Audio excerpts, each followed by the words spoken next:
Swinburne University of Technology. Hi everyone, welcome to the Week 10 lecture.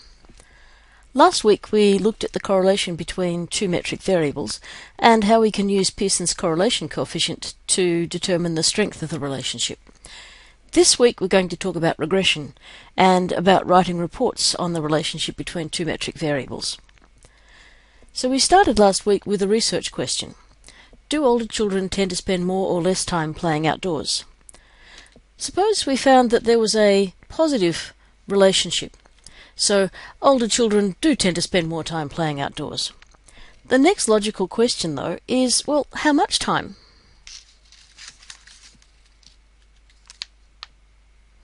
So, do 10-year-olds typically spend an extra 10 minutes more outside than 9-year-olds? Or is it an extra 20 minutes more? Or maybe it's just an extra 5 minutes more? So here are a couple of possible different relationships between age and time spent playing outdoors each day. Compare the two scatter plots here. We've drawn a straight line on each graph. This is the line that best summarizes the relationship, and we call that the regression line. And Pearson's R tells us how much the points scatter about that regression line, how closely clustered they are around it. Now these are both positive relationships, but you can see that in the first graph, the difference in the time spent playing outside across different ages is bigger than it is in the second graph. The regression line is steeper. It has a bigger slope. So let's have a look at the first graph in more detail. You could use the regression line to estimate the average time that, say, 5-year-olds spend playing outdoors. So here are the 5-year-olds, and on average they're spending 90 minutes playing outdoors. So what time would we predict for the 6-year-olds? Well, here are the 6-year-olds, and on average the 6-year-olds are spending 100 minutes outside. So that's a difference of 10 minutes. 6-year-olds are typically spending 10 minutes a day more playing outside than the 5-year-olds. Now the thing about a linear relationship is it doesn't matter if we're comparing 5-year-olds to 6-year-olds, or 6-year-olds to 7-year-olds, or 8-year-olds to 9-year-olds. The average difference in time spent playing outside is the same for every 1 year difference in age.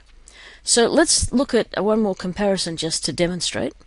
Let's have a look at 8-year-olds and compare the time they spent playing outdoors to the time that the 9-year-olds spent playing outdoors. So here are the 8-year-olds, and on average they spend 120 minutes a day playing outdoors. And if we compare that to the 9-year-olds, on average they spend 130 minutes playing outdoors. So that again, for that difference of 1 year in age, there's a 10-minute difference in the amount of time they spend playing outdoors. So we say here that the slope is 10. For each extra 1 year in age, on average children spend an extra 10 minutes playing outside each day. Now notice I'm being really careful here with the wording, just as I was last week. I'm not saying that as the children age by 1 year, the time spent outdoors increases by 10 minutes. I'm avoiding using the words increase or decrease when I'm interpreting the slope. So for each additional year in age, on average, children spend an extra 10 minutes playing outdoors. So let's have a look at the second scatter plot that we had. So this is the one that has a smaller slope. It's not as steep. For this relationship, the 5-year-olds on average spent 85 minutes playing outdoors, and the 6-year-olds on average spent 90 minutes playing outdoors. So that's a difference of only 5 minutes. And again, if you look at comparing the 8-year-olds, who spent 100 minutes playing outside, and the 9-year-olds, who spent 105 minutes playing outdoors, again, a difference of 1 year in age was associated with 5 minutes more playing outside. So in this case, the slope is 5. Now it would be pretty tedious if we had to draw all these lines on the graph to work out the slope each time. So let's have a look at how we can get SPSS to work out the slope for us. We'll start by looking at some background, at what's the equation for a straight line. So you might remember from high school something like this, y equals mx plus c, or you might have seen it in this form, which is the one that we'll be following, y equals a plus b times x, where y is the dependent variable, and a is a constant, b is what we call the slope, and x is our independent variable. Now, the line of best fit, or the regression line on our scatter plots, follows the general form of a straight line equation. So in regression, the constant here is referred to as the vertical intercept, and the slope is referred to as the regression coefficient. So this slide shows part of the regression output for the first example we looked at. Appendix A9 in the textbook shows you how to produce this output, and here I'm just showing a part of the output, the part that we need to focus on, the part here that's headed coefficients. Remember that in this example, for each extra year in age, on average children spent an extra 10 minutes playing outside. Now if you look at the output, you can see that figure of 10 right next to the word age. That's our slope. And that's telling us that for every extra 1 year in age, so look at the word next to the 10, for every extra 1 year in age, on average, children spend an extra 10 minutes playing outdoors. So what's the constant here tell us, this 40? This is called the vertical intercept, and in this case it's pretty useless. What it's telling us is the average time spent playing outside for children who are 0 years old is 40 minutes. Now, of course, our equation was set up for children who were aged between 4 and 9, so it's not really likely to apply to children who are 0 years old, to newborns. So the vertical intercept here is not a particularly useful statistic, and that's really common. Most of the time in the social sciences, we're really focused on the slope. That's the one that's going to tell us something interesting. Now we could use this SPSS regression output to formally write out a regression equation. So let's have a look at how that's done and why we might want to do it. So here's the general form of our equation, and we're going to fill in the gaps to come up with the regression equation for this particular example. So we start by having a look at what the two variables are here. If you look at the bottom of the coefficients table, you can see that it says that the dependent variable is time spent playing outdoors. Now, we could summarize that by just calling it time. And that name for the dependent variable goes here in our regression equation. So the predicted value of time.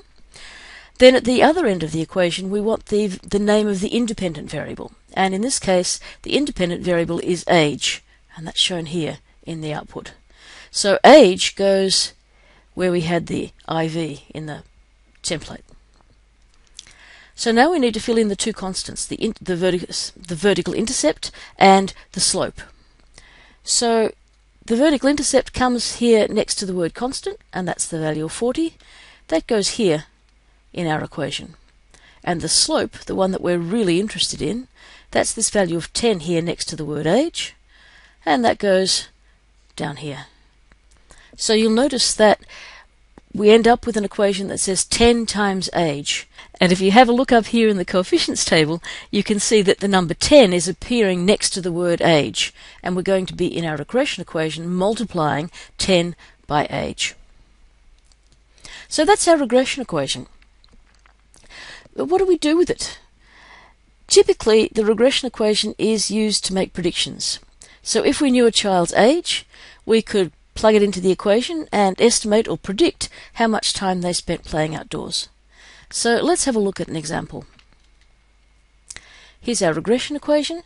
Suppose we want to know how much time a 5-year-old would spend playing outdoors.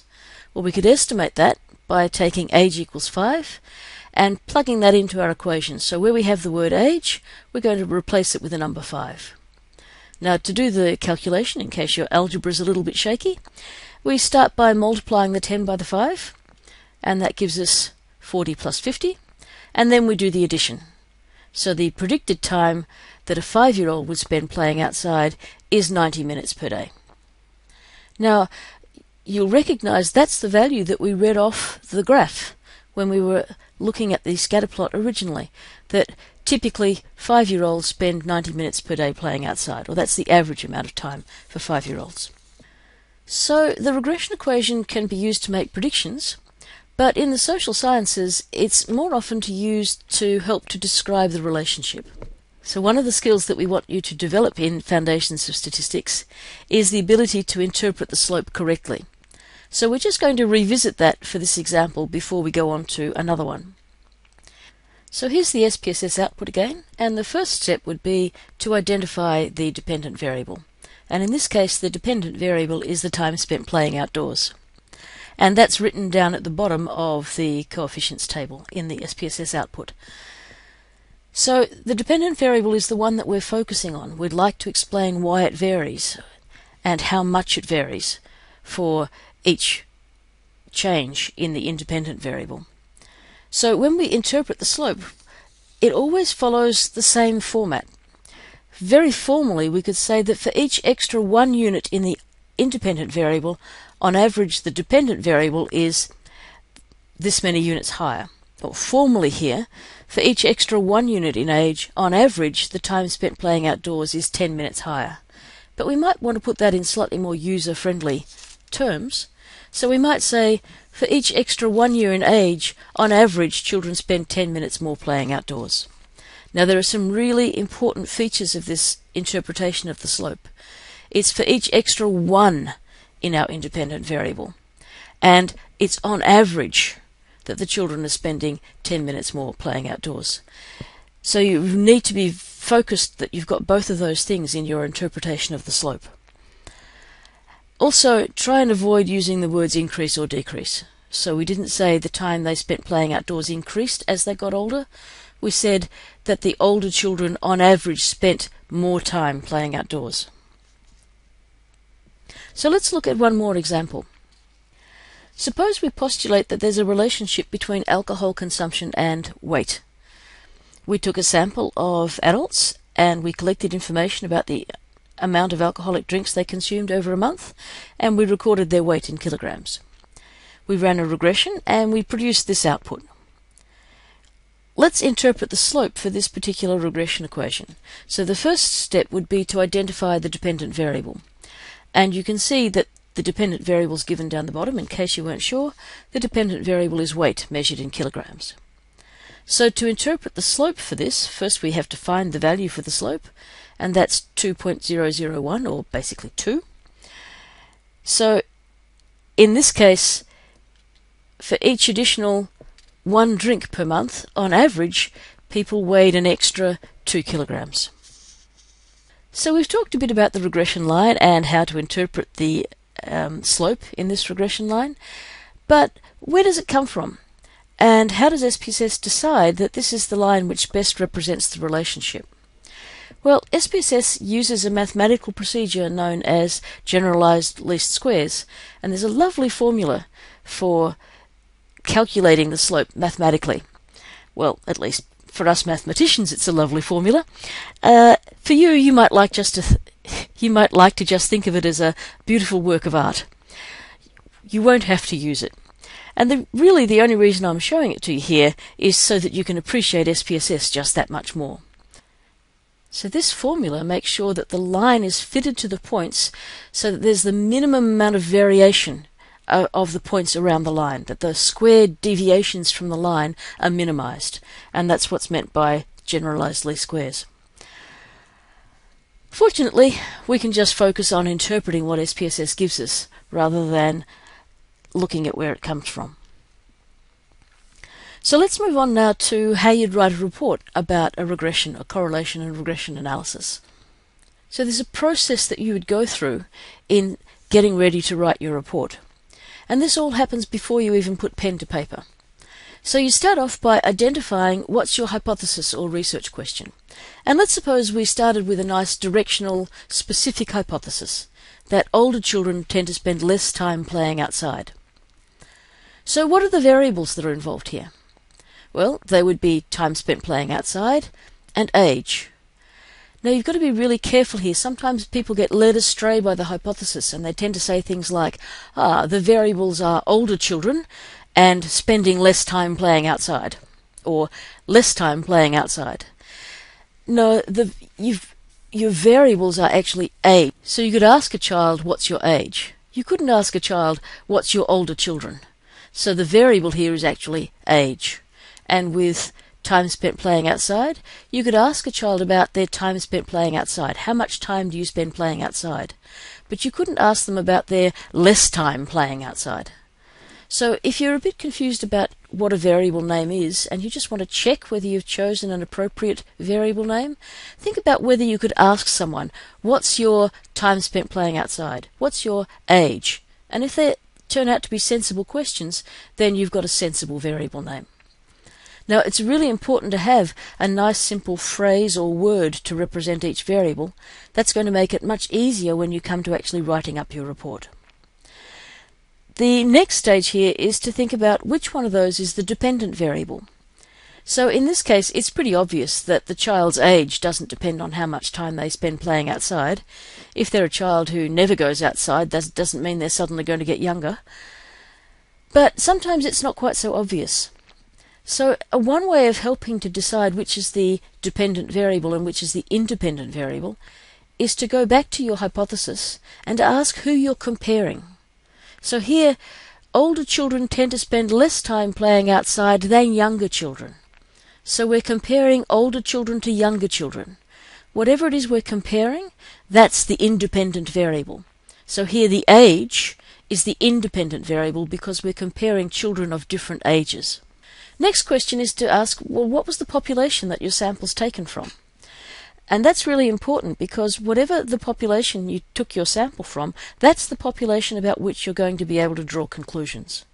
So here we took our sample from children aged between 4 and 12, and so our conclusion is going to relate to children aged between 4 and 12.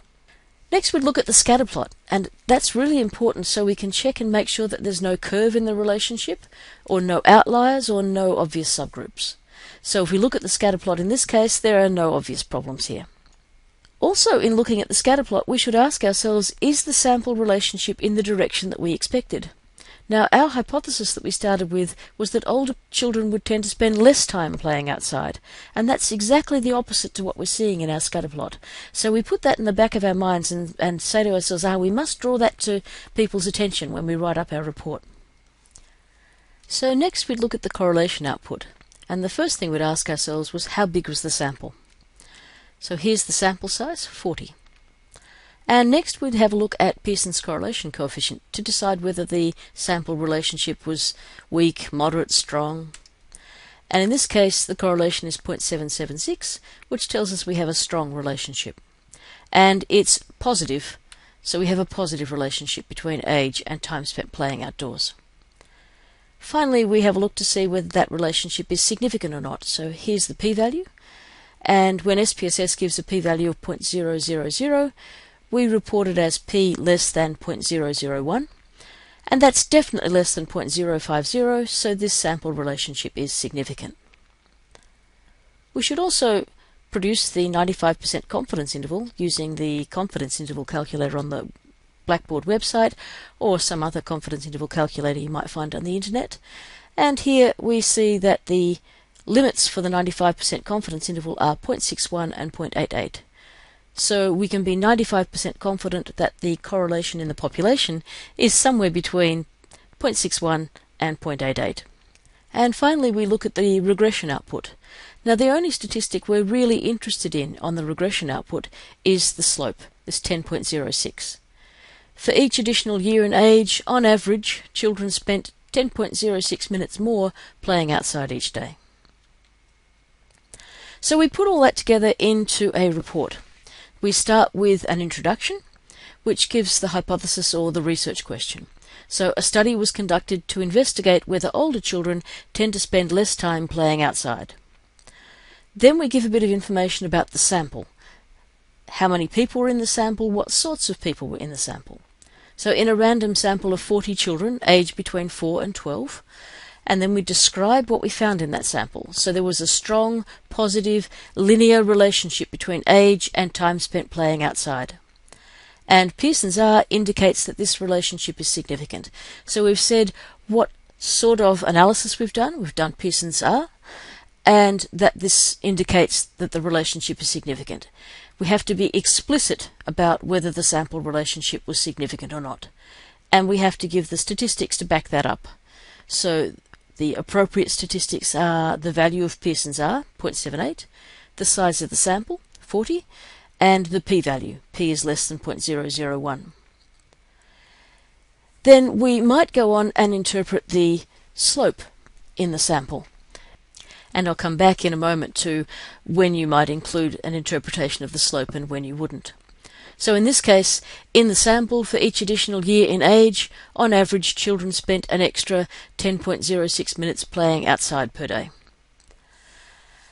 Then we're going to interpret the 95% confidence interval. So the 95% confidence interval indicates that in the population, the strength of the relationship is between 0.61 and 0.88. And finally, we finish with a conclusion that relates back to the original hypothesis. Contrary to expectations, older children tend to spend more time playing outside.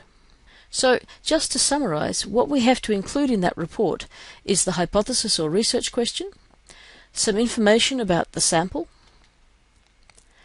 the strength of the relationship, whether it's weak, moderate strength, strong, according to the guidelines that are in the text, the direction, and we have to include the word linear just to remind people that all of this analysis is assuming that the relationship is linear. We have to say whether the sample relationship was significant or not, and we'll mention Pearson's R and give the supporting statistics. We should also include an interpretation of the 95% confidence interval, and if the relationship is significant and if the scales are familiar, an interpretation of the slope. And I'll talk a bit more about that last point. And finally, a conclusion that relates back to the original hypothesis or research question. And that conclusion should be talking about the population, not about what we just found in the sample. But what can we generalize to the broader population based on this sample information? So let's have a look at the question of whether we should include the slope. Have a look at a couple of slope interpretations here. So, satisfaction with life is correlated with self-confidence. For every extra unit in self-confidence, on average respondents were 2.4 units more satisfied with life. When you read that, does it give you a clear picture of what's going on in the relationship? It certainly doesn't help me. But if we look at this second one, time spent studying is correlated with exam mark. For each additional hour spent studying, on average students score an extra 5 marks on the exam. Now that gives me a clear picture of what's happening. So what's the difference between these two descriptions? It's all about the familiarity of the scales. If you're talking about how many marks on the exam and how many hours spent studying, they're both familiar scales. So interpreting the slope gives you an instant feel, an instant picture for what's happening. But if you're talking about unfamiliar scales, things that measure psychological constructs like self-confidence and happiness, then interpreting the slope tends to be a fairly useless procedure.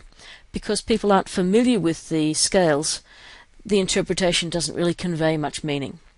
So basically, if the scales are not familiar, don't bother to interpret the slope, unless you're specifically asked to do so on a test question.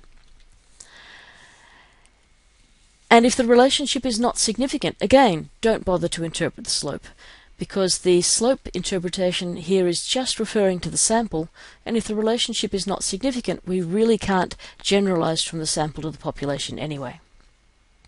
Now there's one other statistic people sometimes ask whether they should include, and that's an interpretation of R squared. Well, basically, it's not usually included in reports of bivariate studies. That's studies which have just two variables, one independent variable and one dependent variable. But if you go and do further study and start to look at things at a technique called multiple regression, then interpretations of R squared begin to play a really important part. But for bivariate reports, they're not usually included in the description of the relationship. So a checklist, what should you do this week? You should read modules 7.6 to 7.8. You should watch the correlation and regression SPSS video and learn how to produce those outputs using SPSS. And you should complete topic test 8. This has been a Swinburne production.